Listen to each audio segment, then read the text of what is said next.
so I have my new release that's coming out September the 1st. Congratulations. That's so exciting. So this is our third in the series, the Single Again series. So my first two were the couples in there were a little bit older, sort of in their 40s, but this couple is in their early 30s. So, yeah, would you like to know anything about it?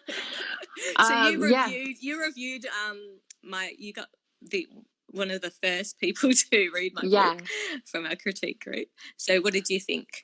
Well, I'm first of all, before you even get to the book itself, I'm really impressed with Lisa comes into our critique group. By the way, I'm going to write this novel in a month. And sure enough, she has it all completed in a month. I'd say about 99%, 98, 95% done in a month time. So I was really impressed with that. Is that your style for all of your books? Do you go that quickly for all of your books?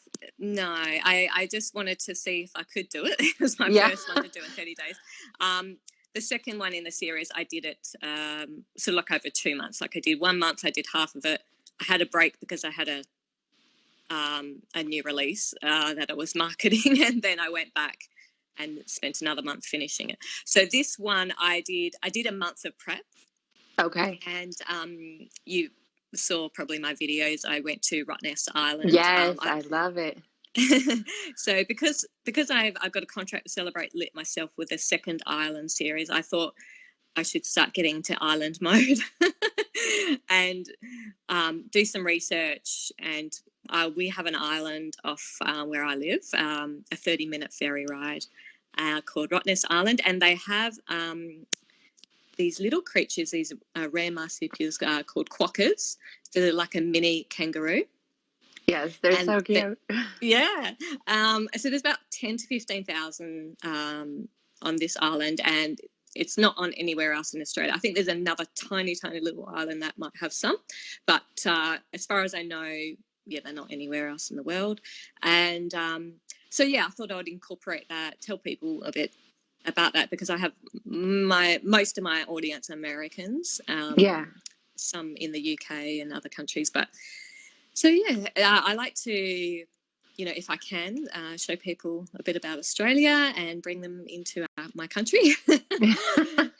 And so I thought, I could bring this into the story. So that's just sort of a little theme that runs through it about the reporter Beth Michael. She wants to rescue the quokkas that are in danger, and she's trying to investigate why unusually they're like getting sick and dying, and because they're an endangered species. So it was something different. Now let me just pause right here. I don't know if you've said it. Your book, your novel coming out in September is called Polarized Love. And I'm sure we'll get some pre-order links on that as well. It's gorgeous cover. And you designed that yourself, yes? Yes, I did actually. I get a little bit of help from my husband if I need it. So I just asked him. He taught me a few little tricks. But usually he designs my covers. But I always like to pick the images and that kind of stuff. But pretty much I've done it all myself, this one. That's amazing. What was your inspiration? I remember you saying that there was a family story behind this. What's your inspiration for Polarized Love? So my father-in-law, he was widowed 3 years ago, and so he recently married probably a year ago, and the lady, so she's my new mother-in-law. She's a really lovely lady. So she's in her 60s now, but she did she's actually the oldest of 12 kids. So her life and her story is inspired me to write this story. So what I often do is I do have a fun story, a romance, lighthearted humour and that kind of stuff, but I usually have some kind of deep theme within it, and it's usually based on a true story. My first 3 novels are based on a true story. So she was living on the West Coast, and near a naval base, an American naval base, and she met an American sailor and fell in love, and that. But it was a whirlwind, whatever you call it, romance. Yeah, Very quick, and within 3 months they were married. Wow. So anyway, she got. We don't want to give too many spoilers away, I guess. Yeah. She got caught up in the excitement and everything, and his vision and all that kind of stuff. And they did go to Jerusalem and that kind of stuff. So, and yeah, some interesting things happened. So, if you want to know how mother-in-law's story ends, you have to read this story. Yeah. So it's a bit of a twist there. So I did actually have to change the storyline. Not because it was a bit full on what happened to her and the true story, and so I had to sort of tame some things and change sort of what happened. So it's sort of, there's a bit of a love triangle in my story. There's both guys are really lovely and nice, but one of them has more issues than the other. Not the right fit at the right time. So, what I like to do, marriage is a life, a full-on commitment. It's 40 to 60 years for some people, and so I encourage. Look, there are the romance stories where it's new romance, and it's sort of they meet and they fall in love, and it can happen quite quickly. But my sort of stories are a little bit like, hang on, don't just rush in, make sure you're knowing who you are marrying. So especially this day and age when people just turn on their commitment pretty easy. Right. Yeah, and I think that's where I'm at least too. I love the stories where I love a good romance where it's happily ever after at the end and they say I do, and that's the end of the story. Those are fun and have their place. But I think for me it's to see the long lasting love, you can be more in love with your husband after 15 years, if definitely. the Lord is in the center of the marriage or whatever. Let's explore that aspect. You can still have romance.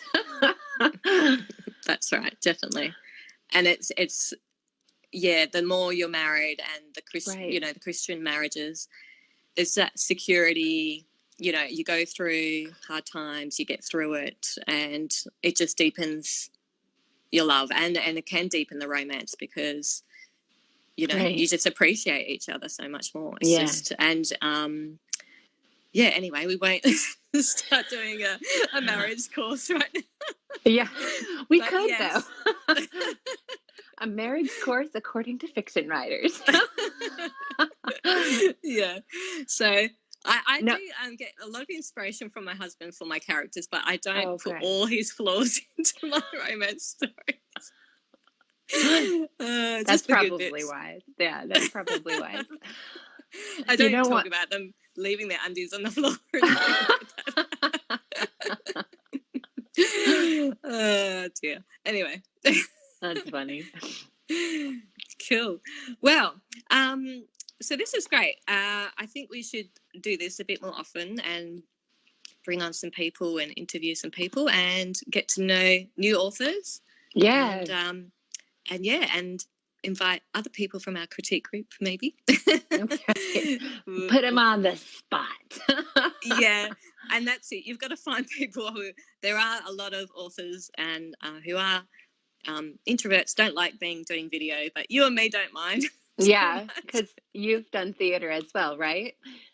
Yeah. So grew up doing drama and that kind of stuff, and last year I actually was a drama teacher for a homeschool group, so that was fun. That's so cool. Got paid for doing it, paid for having fun and being crazy. But so I just saw that you just posted something about about a line dance at church. Tell me about that story. Yeah, it was a bit embarrassing after I realised, what did I just do? But I go to a church, we have about 200 people, so it's not too small, but I've been there for 10 plus years, so I know everyone. And sometimes I am involved with doing communion or making announcements. So it's, I'm not too embarrassed of getting up and whatever, talking and being in front of people. But yeah, I was on the front row and there's quite a bit of space in front of me, and I was there with my husband, and I had it's winter here in Australia, and got my knee-high boots on, and Yeah. and anyway, so this advert comes on from the women's ministry. They're going to do line dance and boot scooting. Nice. So we don't, well, I'm not in a country town or anything. I'm in the suburbs. And yeah, anyway, they started, Cotton Eye Joe started, and there's like boot scooting on the screen. And I was just like, I love dancing. And then I just thought I'd just muck around. I just jumped up and I did a little, sort of more like an aerobics thing. I don't really know boot scooting that much, but you know. That's hilarious. Yeah. What do you call it? Grapevine or something? Yeah. So I did a little thing and a twirl, and everyone's like laughing and yee-hawing, and then I sat down. And then I was like, what did I just do? And did your husband like, no, I don't know. He's eccentric as well, so he thinks it's great. I love it. And yeah, anyway, my daughter, she's 19, she brought a new Christian. She's just only recently got saved, and she brought her friend wonderful. first time to church. And her mother is up there doing this dance. Oh no, Mom, please stop. Mom. I know. But she's been homeschooled, so she's like that, doesn't have shame.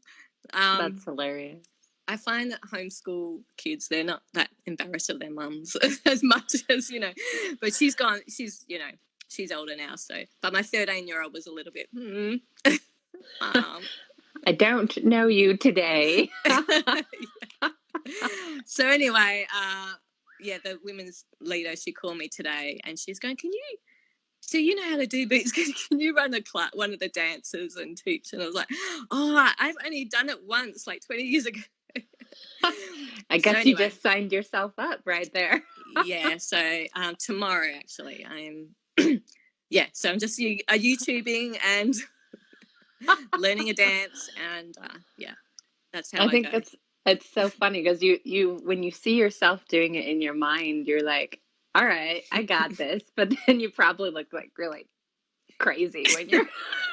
That's how I am. I just got up and did it, and then later like, what did I just do? But everyone just thinks it's fun, you know. They just think, yeah. But yeah. Anyway, like we've had church Christmas parties and stuff, and they put a bit of music and we'd just be silly and stuff like that. So that's wonderful. Yeah, it's good. It's good to. So, is everything back to normal then from coronavirus? Yes. Yeah. You don't need masks or anything, or no. In Melbourne, in the East Coast, they had that breakout. But yeah. So Western Australia, where I am, it's been quite good. Most of the time, it's been pretty good. So yeah, we're very fortunate. Yeah. Good. So yeah. So Laquita, Roger, hello, Roger. Hi, Laquita. Is it your friend? Yeah, from we did in a homeschool group. Actually, she would be good at boot scoot boogie too. Laquita. We need some pointers. Cool. Yeah. So, all right. Well, this has been great. So we'll do this again some other time. Yeah. One last question for you. Oh, yes. When Americans find out that you're from Australia, what is the one annoying thing that they will typically ask of you or say to you? Or what is a dumb American moment that they do? I think there is some stereotypes, you know. Yeah, I guess people from America might think that, you know, we have kangaroos in our backyard or that kind of stuff. I don't know. Yeah, mostly people see kangaroos and koalas at the zoo, which is a bit sad. Yeah. But yeah, if we do go for a country drive, probably half an hour. Some is more an hour or 2 hours. There's lots of kangaroos. So, and if you see a few dead ones on the side of the road. Sad. But actually, yeah, I lived down south for a little while, and we did bang into one once. That was terrible. So yeah, I have lived down south, and I on an acreage once for a little while, and in the country towns, yeah, there were kangaroos in our backyard. But in the suburbs, we don't see them. Yeah.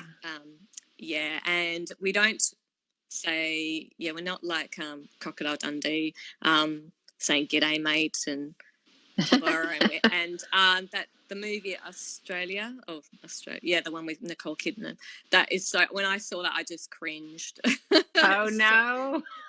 So Ocker and Bogan, like the characters, but it was in a country town and long time ago. But we are definitely not like that. We're very multicultural here. Like lots of Asians, people from Singapore, Malaysia. Very multicultural. There's all different colours here and accents, and not that many Americans actually. We have people from England and so That's we just great. got to try and keep our culture because everyone's coming there. That's that's it. Maybe that's where we're at too. So yeah, that's right. Cool. All right. Well, God bless. And I'm going to go to bed because it's nighttime here, and you are going to get up for the day. I'm gonna drink more coffee. Yeah, cool. Or go back to sleep. Cool. Well, thanks for getting up early and me staying up late. Yeah, thanks for doing that. And we'll have the links for Lisa's September release, Polarized Love, and then also how to get on my newsletter for my novella in the comments. Cool. Awesome. Okay. See you, everybody. Bye.